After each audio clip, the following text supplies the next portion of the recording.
Hello. Today we continue reading in 2 Kings. We pick up with chapter 8, and 2 Chronicles we pick up with chapter 21. And as we've been doing, it's intermixing them, bringing the story together. So, as for the other events of Jehoram's reign and all he did, are they not written in the book of the annals of the kings of Judah? In the course of time, at the end of the 2nd year, his bowels came out because of the disease, and he died in great pain. His people made no fire in his honor, as they had for his fathers. He passed away, to no one's regret, and was buried in the city of David, but not in the tombs of the kings. Wow. What a way to start, right? Wow. Okay, so he wasn't honored. And Ahaziah, his son, succeeded him as king. In the 12th year of Joram, son of Ahab, king of Israel, Ahaziah, son of Jehoram, king of Judah, began to reign. The people of Jerusalem made Ahaziah, Jehoram's youngest son, king in his place, since the raiders who came with the Arabs into the camp had killed all the older sons. So Ahaziah, son of Jehoram, king of Judah, began to reign. Ahaziah was 22 years old when he became king, and he reigned in Jerusalem 1 year. His mother's name was Athaliah, a granddaughter of Omri. He too walked in the ways of the house of Ahab, for his mother encouraged him in doing wrong. He did evil in the eyes of the Lord, as the house of Ahab had done, for after his father's death they became his advisors to his undoing. Ah, that's so sad. Elisha went to Damascus, and Ben-Hadad, king of Aram, was ill. When the king was told, "The man of God has come all the way up here," he said to Hazael, "Take a gift with you and go to meet the man of God. Consult the Lord through him and ask him, 'Will I recover from this illness?'" Hazael went to meet Elisha, taking with him as a gift 40 camel loads of all the finest wares of Damascus. He went in and stood before him and said, "Your son, Ben-Hadad, king of Aram, has sent me to ask, 'Will I recover from this illness?'" Elisha answered, "Go and say to him, 'You will certainly recover, but the Lord has revealed to me that he will in fact die.'" He stared at him with a fixed gaze until Hazael felt ashamed. Then the man of God began to weep. "Why is my Lord weeping?" asked Hazael. "Because I know the harm you will do to the Israelites," he answered. "You will set fire to their fortified places, kill their young men with the sword, dash their little children to the ground, and rip open their pregnant women." Hazael said, "How could your servant, a mere dog, accomplish such a feat?" "The Lord has shown me that you will become king of Aram," answered Elisha. Then Hazael left Elisha, returned to his master. When Ben-Hadad asked, "What did Elisha tell you?" Hazael replied, "He told me that you would certainly recover." But the next day he took a thick cloth, soaked it in water, spread it over the king's face, so that he died. Then Hazael succeeded him as king. Ahaziah went with Joram, son of Ahab, to war against Hazael, king of Aram, at Ramoth Gilead. Excuse me. The Arameans wounded Joram. Now Joram and all Israel had been defending Ramoth Gilead against Hazael, king of Aram, but King Joram had returned to Jezreel to recover from the wounds of the Arameans had inflicted on him in the battle with Hazael, king of Aram. Then Ahaziah, son of Jehoram, king of Judah, went down to Jezreel to see Joram, son of Ahab, because he had been wounded. The prophet Elisha summoned a man from the company of the prophets and said to him, "Tuck your cloak into your belt, take this flask of oil with you, and go to Ramoth Gilead. When you get there, look for Jehu, son of Jehoshaphat, the son of Nimshi. Go to him, get him away from his companions, and take him into the inner room. Then take the flask and pour the oil on his head and declare, 'This is what the Lord says, I anoint you king over Israel.' Then open the door and run. Don't delay." So the young man, the prophet, went to Ramoth Gilead. When he arrived, he found the army officers sitting together. "I have a message for you, commander," he said. "For which of us?" asked Jehu. "For you, commander," he replied. Jehu got up and went into the house. Then the prophet poured the oil on Jehu's head and declared, "This is what the Lord, the God of Israel, says. I anoint you king over the Lord's people, Israel. You are to destroy the house of Ahab your master, and I will avenge the blood of my servants, the prophets, and the blood of all the Lord's servants shed by Jezebel. The whole house of Ahab will perish. I will cut off from Ahab every last male in Israel, slave or free. I will make the house of Ahab like the house of Jehoram, son of Nabat, and like the house of Baasha, son of Ahijah. As for Jezebel, dogs will devour her on the plot of ground at Jezreel, and no one will bury her." Then he opened the door and ran. When Jehu went out to his fellow officers, one of them asked, "Is everything all right? Why did this madman come to you?" "You know the man and the sort of things he says," Jehu replied. "That's not true," they said. "Tell us." Jehu said, "Here's what he told me. This is what the Lord says. I anoint you king over Israel." They hurried and took their cloaks and spread them under him on the bare steps. Then they blew the trumpet and shouted, "Jehu is king!" So Jehu, son of Jehoshaphat, the son of Nimshi, conspired against Joram. Jehu said, "If this is the way you feel, don't let anyone slip out of the city to go and tell the news in Jezreel." Then he got into his chariot and rode to Jezreel, because Joram was resting there, and Ahaziah, king of Judah, had gone down to see him. Excuse me. When the lookout standing on the tower in Jezreel saw Jehu's troops approaching, he called out, "I see some troops coming." "Get a horseman," Joram ordered. "Send him to meet them and ask, 'Do you come in peace?'" The horseman rode off to meet Jehu and said, "This is what the king says. Do you come in peace?"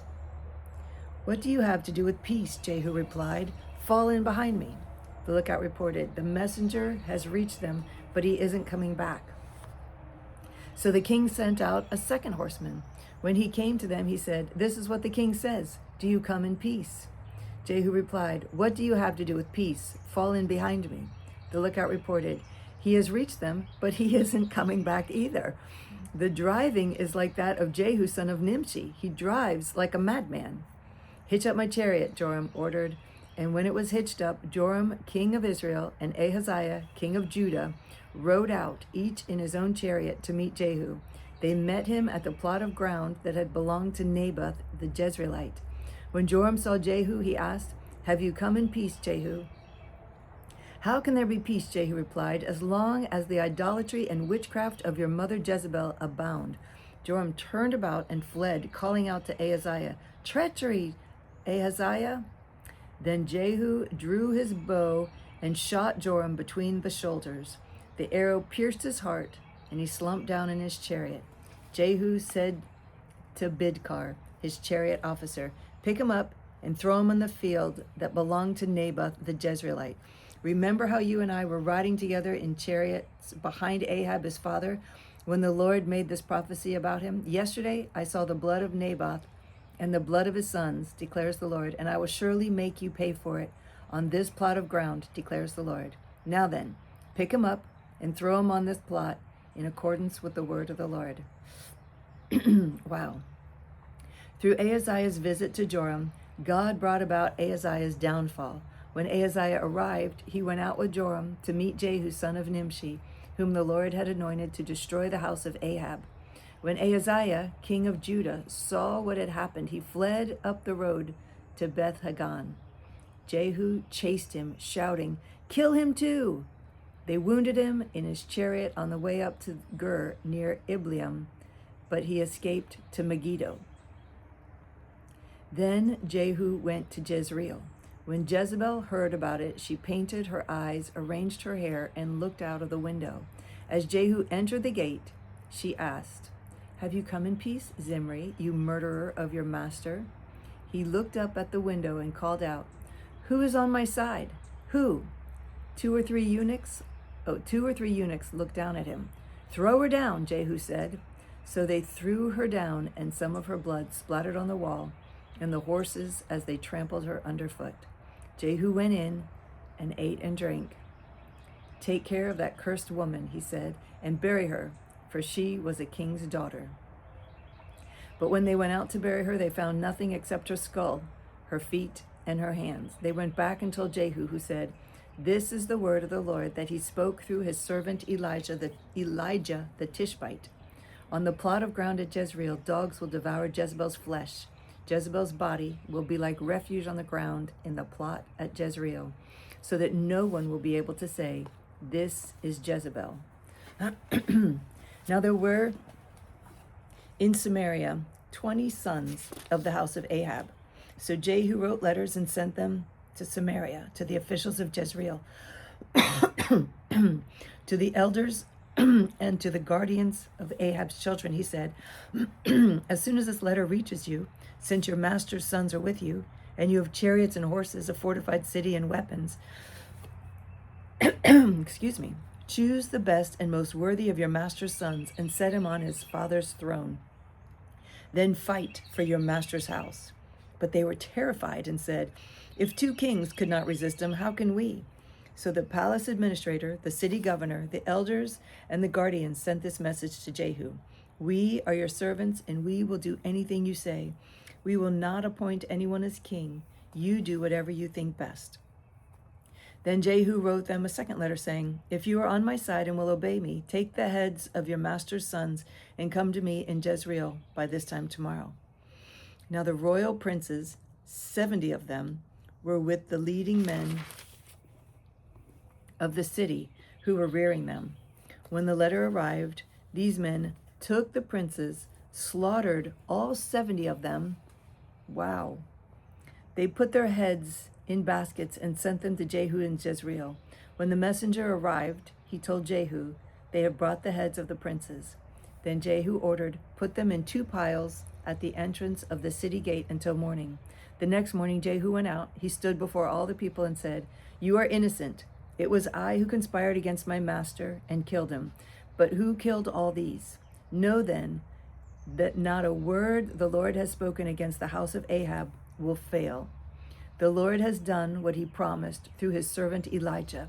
So Jehu killed everyone in Jezreel who remained of the house of Ahab, as well as all his chief men, his close friends and priests, leaving him no survivor. While Jehu was executing judgment on the house of Ahab, he found the princes of Judah and the sons of Ahaziah's relatives who had been attending Ahaziah, and he killed them. Jehu then set out and went toward Samaria. At Beth-eked of the shepherds, he met some relatives of Ahaziah, king of Judah, and asked, who are you? They said, we are relatives of Ahaziah, and we have come down to greet the families of the king and of the queen mother. Take them alive, he ordered. So they took them alive and slaughtered them by the well of Beth-eked, 42 men. He left no survivor. He then went in search of Ahaziah, and his men captured him while he was hiding in Samaria. He was brought to Jehu and put to death. His servants took him by chariot to Jerusalem and buried him with his fathers in the tomb in the city of David. They buried him, for they said he was a son of Jehoshaphat, who sought the Lord with all his heart. So there was no one in the house of Ahaziah powerful enough to retain the kingdom. Wow. After he left there, he came upon Jehonadab, son of Rechab, who was on his way to meet him. Jehu greeted him and said, are you in accord with me as I am with you? I am, Jehonadab answered. If so, said Jehu, give me your hand. So he did. Jehu helped him up into the chariot, and Jehu said, come with me and see my zeal for the Lord. Then he had him ride along in his chariot. When Jehu came to Samaria, he killed all who were left there of Ahab's family. He destroyed them according to the word of the Lord spoken to Elijah. Wow. Wow. And that's all for today. It's a little rough. Some of this is rough. Some of this is rough. But anyway, tomorrow we get to read about Joash. So thank you for joining me. It's always a pleasure to read with you. I love you so much. I look forward to reading with you again tomorrow.